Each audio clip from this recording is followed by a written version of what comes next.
Lovely and beautiful BTS army, welcome back to this video. Army, आप जानते हैं कि BTS की लाइफ से इंस्पायर होके एक सीरीज आ रही है 내가 놓친 게 뭘까? यूथ, जिसमें 7 यंगस्टर्स को दिखाया गया है जो कि BTS के 7 मेंबर्स को रिप्रेजेंट कर रहे हैं। और उस स्टोरी में ये दिखाया जा रहा है कि कैसे ये 7 यंगस्टर्स अपने टीनेज इशू को सॉल्व करते हैं और सोशल प्रॉब्लम को टैकल करते हुए कैसे लाइफ में सक्सेस होते हैं। इस सीरीज का जो टीजर है ना, वो लास्ट ईयर 2023 में ही रिलीज हो चुका था, लेकिन बार बार जो इसकी रिलीजिंग डेट है वो पोस्टपोन हो जा रही है।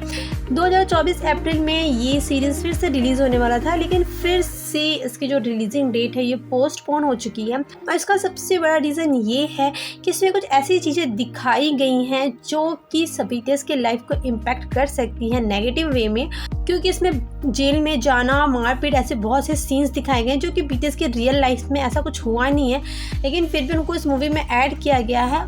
और ऐसे लोगों का मानना है कि ये जो चीज़ें हैं ना, ये BTS के इमेज को नेगेटिवली इम्पैक्ट कर सकती है। लेकिन अभी जो चीज़ें बाहर निकल के आ रही हैं वो है सुगा से रिलेटेड। हालांकि ये सीरीज़ अभी रिलीज़ नहीं हुई है, फिर भी लोग इस सीरीज़ की कुछ क्लिप इंटरनेट पे वायरल कर रहे हैं। इसमें एक क्लिप वायरल हो रहा है जहां जिन और सुगा, यानी कि जो जिन और सुगा का रोल प्ले कर रहे हैं, वो एक दूसरे से बात कर रहे हैं। और वहां पे जो जिन का रोल प्ले कर रहे हैं वो सुगा से पूछते हैं कि क्या तुम्हारा इंटरेस्ट मुझ में है।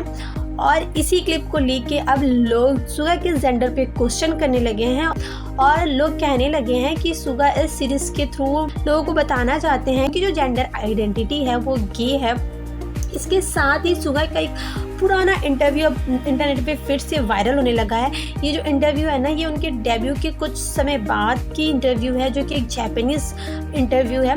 हालांकि मुझे नहीं पता कि ये इंटरव्यू सही है या गलत, क्योंकि ये जापानीज़ इंटरव्यू है और इसको गूगल ट्रांसलेटर के यूज़ से ट्रांसलेट किया गया है। अभी मैं जो स्क्रीन पे दिखा रही हूँ, मुझे नहीं पता ये सही है या गलत, मैं बस वो चीज़ दिखा रही हूँ जिसको लोग अभी इंटरनेट पे सर्कुलेट कर रहे हैं एज अ प्रूफ। और इस इंटरव्यू में जब सुगा से पूछा गया उनके प्रेफरेंस क्या है, तब सुगा ने बताया कि उनके लिए पर्सनैलिटी मैटर करती है और उनका कोई आइडियल टाइप नहीं है, और ना ही उनकी जो प्रेफरेंस है वो बस एक लड़की तक लिमिटेड है। जिसके बाद से ही लोग सुगा के जेंडर पे बहुत सारे क्वेश्चन करने लगे हैं कि क्या सुगा बाइसेक्सुअल है या फिर वो गे हैं।